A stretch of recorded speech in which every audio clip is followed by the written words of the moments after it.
World Rugby just dropped their men's 15th Dream Team of the Year and New Zealand rugby fans are losing their minds. Only 2 All Blacks made the cut. In a year where the All Blacks beat South Africa twice, including at Ellis Park, Ardie Savea, Beauden Jordie Barrett, Will Jordan was close but no cigar, Damian McKenzie, Wallace Satiti, everyone snubbed except Cam Roigard and one other lone warrior. EIGHT Springboks stormed the list like it's 2023 all over again. Is this justice or the biggest stitch-up since the 2019 quarterfinal? Buckle up, because we're ripping this dream team apart right now. If you love rugby drama that actually matters, smash that like button and subscribe to all sports updates so you never miss when the game gets spicy. Let's dive in. First shockwave. Cam Roigard, the 24-year-old Hurricanes halfback who played only 7 tests this year, is crowned the best number 9 on planet Earth. Ahead of Antoine Dupont. Ahead of Aaron Smith in his prime days. Ahead of everyone. Roigard beat out the French magician who's won 6 Six Nations Player of the Tournament awards. Because every time Roigard got the ball this season, he looked like he was playing touch rugby against statues. His acceleration off the base, the way he burnt Eben Etzebeth on the outside at Ellis Park, that no-look flick pass against Argentina, pure electricity.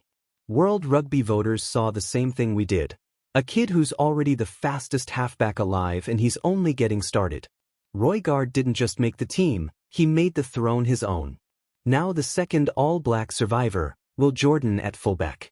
Yeah, they moved him from the wing where he breaks the try-scoring record every season to 15, and he still walked in. 25 tries in 29 tests, the highest strike rate of any back in history, and voters finally said enough. This man is inevitable. Jordan over Damian Willemse, over Hugo Keenan, over even Beauden in his pomp. When the Crusaders' man lines up a counterattack, defenses start praying. That's not hype, that's fact.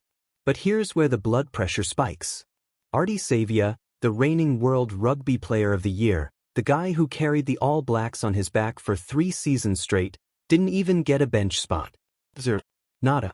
The same Ardie who produced the most dominant loose forward season in 2025, who destroyed rucks in Twickenham, who scored that insane try against Ireland in the quarterfinal last year, iced. Meanwhile Pieter-Steph du Toit, Ox Ench, Cheslin Colby, Eben Etzebeth, and 6 other Boks all cruising like they never lost a rugby championship. EIGHT Springboks. 8. This isn't a dream team, this is Cape Town voting with a vengeance. And don't come at me with the Springboks are world champions excuse. That crown is 2 years old now. In 2025 the All Blacks had the better head-to-head record, the better attack, the better points differential in the rugby championship, and still got treated like the little brother who borrowed the car without asking.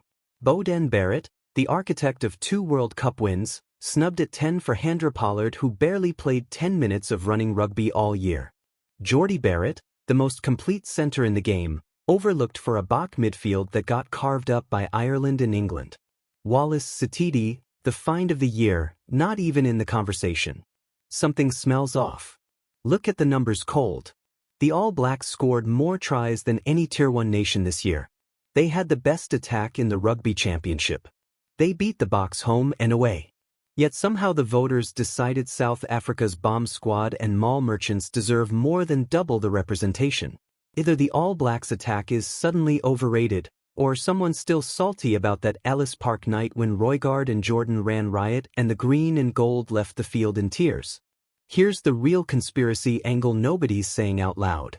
This dream team isn't about 2025 form, it's about 2027 World Cup seeding politics. Stuff as many Springboks in there as possible, keep the narrative that South Africa is the unstoppable force, scare the living daylights out of every team heading to Australia in 2 years. World Rugby wants another Bok three-peat story to sell tickets. Crushing New Zealand's confidence right now is just collateral damage. But the joke's on them. Cam Roigard and Will Jordan being the only All Blacks in there is the most Kiwi thing ever. 2 absolute freaks who don't care about politics, don't care about reputation, just grab the ball and embarrass superstars for fun. They're the perfect middle finger to the whole selection panel. The rest of the All Blacks? They're coming for blood in 2026. Savea's silence on social media right now is scarier than any rant he could post. So there it is, the 2025 Dream Team exposed.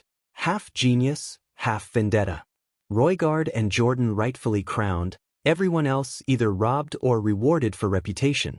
Drop your hottest take in the comments. Was Ardie Savea the biggest snub in rugby history, or are we overreacting? Hit that bell and stay locked to all sports updates, because when rugby gets this chaotic, we're the ones bringing the fire every single time. See you in the next one. 41 minutes and the All Blacks want the half-century before oranges. Scrum 5 meters out, Darry picks and powers over. 40-0 at the break. Wales walk off looking broken.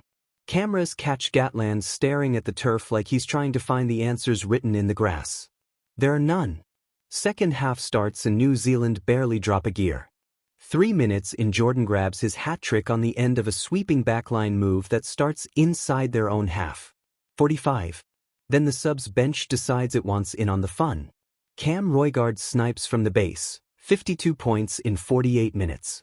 The record for most points against Wales is gone. The stadium is half empty already. All sports updates, we call it exactly how we see it.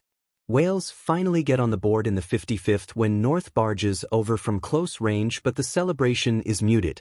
The horse bolted an hour ago. Late consolation tries to Tom Rogers and Dyer make the scoreboard look slightly less embarrassing, but nobody is buying it. 26-52 final whistle. The All Blacks score 8 tries, miss only 1 conversion, and remind the world why they're still the benchmark. This was supposed to be the dawn of a new Welsh era. Instead, it became the darkest night in 70 years of trying. Gats has questions to answer, players have souls to search, and the All Blacks just served notice that 2025 is theirs to lose. That's your lot from Cardiff. All sports updates, we bring the pain and the glory. Drop in the comments who you blame for that Welsh performance and smash subscribe, because the Fallout videos drop tomorrow. You won't want to miss them. And hasn't spoken publicly since. But his Instagram story that night? A single black square. Message received. Go deeper and the real story starts bleeding. It's not about form. Ardie has been the All Blacks' best player on the entire Northern Tour.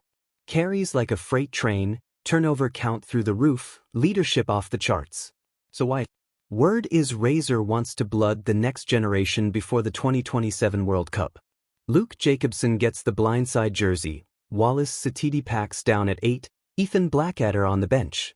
Youth over experience. Bold youth. But dropping your vice-captain, your heartbeat, for a dead rubber Wales test that everyone expects them to win by 30? That's not bold. That's borderline suicidal. And the Welsh are licking their lips. Now the twist nobody saw coming. Multiple sources confirm Ardie and Razor clashed hard after the England loss. Ardie questioned some defensive calls in front of the entire squad, apparently told Razor the blitz was getting shredded because the midfield wasn't folding fast enough. Razor took it personally. Publicly he praised the honesty. Privately he fumed. One insider swears Razor turned to an assistant and said, "Watch me show who runs this team." Dropping Ardie isn't just selection. It's a power play. A statement to every big name in that squad. Cross me and you sit, no matter how many World Player of the Year trophies you own. The fallout is already poisonous. Senior players are stunned. Sam Cane, Scott Barrett, Cody Taylor, all reportedly went to management begging for a rethink. Denied. The mood on the bus to training yesterday was described as funeral. Jordie Barrett refused media duties. Well, Jordan looked like he'd seen a ghost. And the Welsh camp? They can't believe their luck. Warren Gatland was seen grinning ear to ear when the team sheet landed. No Ardie means no turnover threat, no line-out steal threat, number 60-minute carrying demolition. Wales believe they